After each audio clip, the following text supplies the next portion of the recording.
Welcome to another edition of the Backyard Professor videos. I'm Kerry Schertz, the Backyard Professor. It is a beautiful evening. It just really is. We're approaching sunset. You see the sun filtering through the sky there. That's quite a lovely view.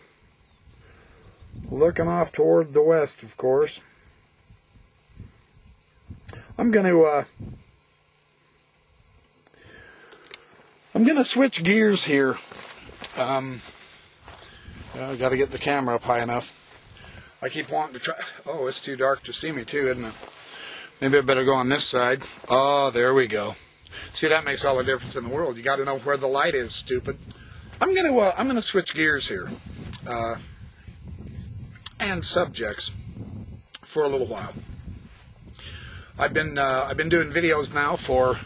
Let me move this back behind my pickup so you don't catch the wind. And not very Steve Spielberg, is it, Bill? Oh well. Bill Hamblin has called me the Steven Spielberg of YouTube. I am extremely flattered about that, but not quite. Just the Backyard Professor. I've kicked off what? I've been on this for about a month now, right? YouTube, 4 weeks.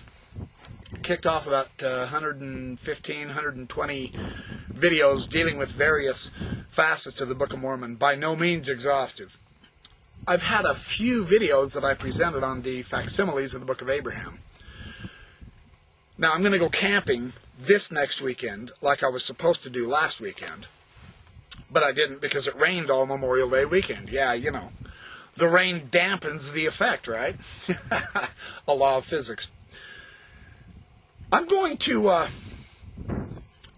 begin discussing the Book of Abraham and the Egyptian ideas in the facsimiles of the Book of Abraham. I did a presentation to FAIR about 3 years ago, and a paper I wrote for, or I didn't mean FAIR, I meant Sunstone. I said FAIR, I meant Sunstone, about 3 years ago. And they asked me if I wanted to present the paper for them to publish. And I switched my presentation somewhat. I gave some other information because the paper that I had written is really quite technical. It does go into some Egyptological materials and matters that most people probably wouldn't have understood. And I'm not trying to insult the general John Q. public either. It's highly technical Egyptological information. Oh, here comes a car. I'm right by the road. I just pulled off the road, so sorry about the noise. I'll let him pass, and then I'll keep talking. Good heavens. Hurry up, dude. Hit the gas. There you go. Anyway, I've had people ask me, I shared various copies of my technical Egyptological paper. Here comes someone else. What is this, Grand Central Station tonight? Everyone's out enjoying the evening, you know. Hey, neighbor. Holy cow. Now, will you people quit driving? I'm trying to make a video here. Have they no respect? Anyway, what was I lying about? Let's see. Oh, yeah. I did a technical paper on Joseph Smith as an Egyptologist. And I have noticed that there were criticisms about the two different figures and the hieroglyphics to those figures in facsimile number 3 in the Book of Abraham. And critics were saying, well, that Joseph Smith completely blew it on this one. He completely proves he didn't know anything about Egyptian. So I focused on that issue, and I believe I have found an answer to that criticism. Well, I gave the paper to the Sunstone management, and they were busy, I knew it, and I told them, I said, quite frankly, this is a pretty seriously big paper. You know, 150 footnotes, you know, I've gone into some serious technicalities. Well, they never published it. And I waited and waited and waited and waited. And now they switched management. I really don't think they're going to ever publish this paper. So what I'm going to do is I'm going to do it as a series of videos for you guys. That way, you guys can see the response to this supposed mistakes Joseph Smith made in facsimile number 3, identifying the pharaoh and the prince of Pharaoh, when the hieroglyphics do not say that. It's a pretty good argument, not bad. I've also seen a criticism on the internet that Joseph Smith got absolutely none of the interpretations correct in any of the facsimiles. His score is absolutely 0. Sound familiar? Same kind of argument about the Book of Mormon, isn't it? Well, I'm going to take exception to that. The beautiful thing about these videos, you guys, is I can show you the Egyptological evidence. Oh, yeah. Oh, yeah. This is exciting for me. So I'm going to show you some very good points that Joseph Smith does make correct about his interpretations in the facsimiles 1, 2, and 3. So I'm going to do several videos on the Book of Abraham and dealing with the text and the story and so on and so forth. And I've got a lot of Egyptological information to share with you. The really cool thing about these videos is I can actually show you the stuff. I can show you the hieroglyphics. I can show you the different translations and all that. So I'm excited to do these. Now, of course, I'm not going to completely forego the Book of Mormon. I am going to first finish Bill Hamblin's masterful summary of the warfare in the Book of Mormon, like I started but never did finish. I will finish that first as the last part of my video series on the Book of Mormon for now.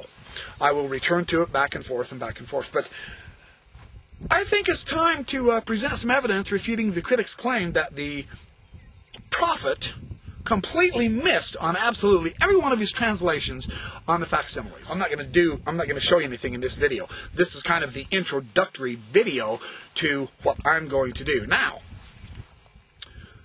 as I have said with the archaeology in the Book of Mormon, the proper way to understand archaeology is to read the archaeologists. That's a no-brainer. Same thing with the DNA science and the Book of Mormon.